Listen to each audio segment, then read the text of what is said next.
They're having a bit of a craze with this toy, and TikTok did a post about them. Now people are going,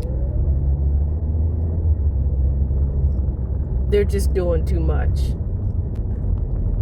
It's called a dumpling, and it's essentially a container shaped like a dumpling, and then there's this it's like a round toy, and it's got glitter on it, and that's basically all it is. It was nothing until that TikTok post, and people come in there every day asking, are there dumplings, are there dumplings, are there dumplings? There are not. And the sad part is, this is supposed to be something for children, and they turn around and resell them for, I've seen $25, I've seen $30, I've seen $40. It really depends on which one it is. It's ridiculous. I think I worked in, like, it was either late January or early February, and people were still asking about them. This is what whole grown people do. Get on the website and look for wherever they're in stock. And then they sit there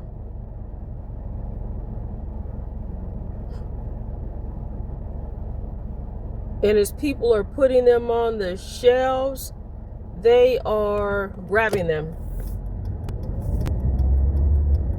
And I remember one time this lady says, well, the website says that they are there. And I said, ma'am, first of all, I'm not assigned to the toys. I was assigned to either fashion or candy or tech or a combination going in between. I said,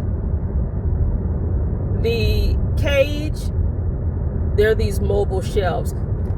The cage I have with all the boxes, I don't have anything that says toys. It only says fashion. Well, could you possibly go in the back and check and see if they're back there? And finally the manager says, like, Danielle, you were assigned to that place. Everything is out there, and as we open the boxes is when they'll find out. And guess what? That's why a lot of times it's hard to get people to work there, because sometimes the people are very persistent. There was actually this lady is like, well, I can go through the boxes. I said, it's not quite that simple. And trust me, I'm not going to be the one to do that, because I've already been assigned to these boxes here, and I was told to get them done before I leave for the day. This one lady, she was pretty upset. That dusty color shirt it's almost a rose, a blush. I don't know what it is. It's 3/4 length. This black shirt is full length. Here's my fur baby. And yeah, pants. Rub your eyes. Let me go like this so we can see your face. You're so sweet. You're a good girl. You know that, right? You know you're my good girl.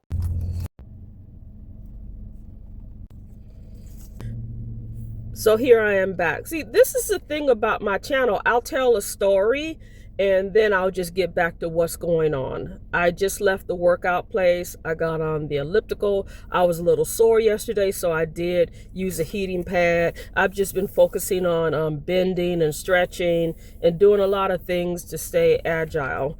They do have yoga classes, but I went to this yoga class on Saturday. It was an 1.5-hour class. It was this young lady that taught the class. There hasn't been any yoga class over at this place that is as good as that. This is a predominantly Black community, and I know that all the people they have mean well. I think it's a predominantly Black gym, okay, who attends here. There's some white people that come from other neighborhoods because they know that it's quieter. So the yoga teacher I had in the past on Saturdays, she was a young Black woman. She studied in India. She's absolutely wonderful. Now she does yoga. She's a freelance yoga teacher, kind of healer, woman health advocate. and does a lot of things in the community, but she focuses on offering accessible yoga to marginalized populations. What I have planned is to go to the one of the credit unions I'm a member of and get a cashier check. It's going to be to pay what I owe to U.S. Treasury so they can go off and fund some things that don't make any sense, and continue to cut off things like women's health, child health, cutting off public health. But anyway, I'm going to pay that, and then I'm going to go get the cashier check and get that squared away. And then after that, there's a post office that isn't far away I'm going to go to. And then I have a counseling appointment in the afternoon, virtual. I'm going to meet with my counselor. This is a person that was helpful with me when I did my stress-related family leave, when I worked in the toxic K-12 job. We don't meet as much, but so this is a check-in, and normally I talk about life after leaving the toxic job. What am I up to? What are my goals? Things like family interaction, personal interaction. I'm in my 60s now. We had talked about, would you consider having another partner? Would you consider getting married? Are you putting yourself out there? Are you dating? Are you in any dating apps? The answer is no to that. Now, I know some people that have met on the dating app and are married. There's a couple in my church right now, but I have not done that, and I'm not interested in doing that.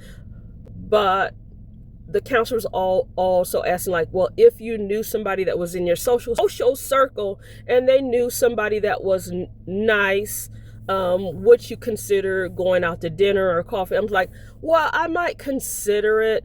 I'm cautious. Yeah.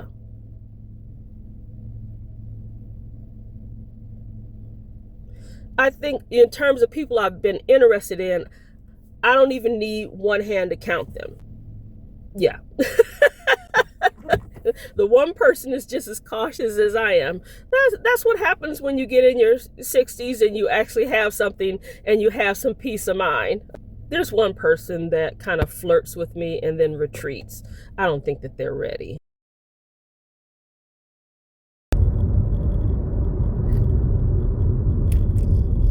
Go out a different way.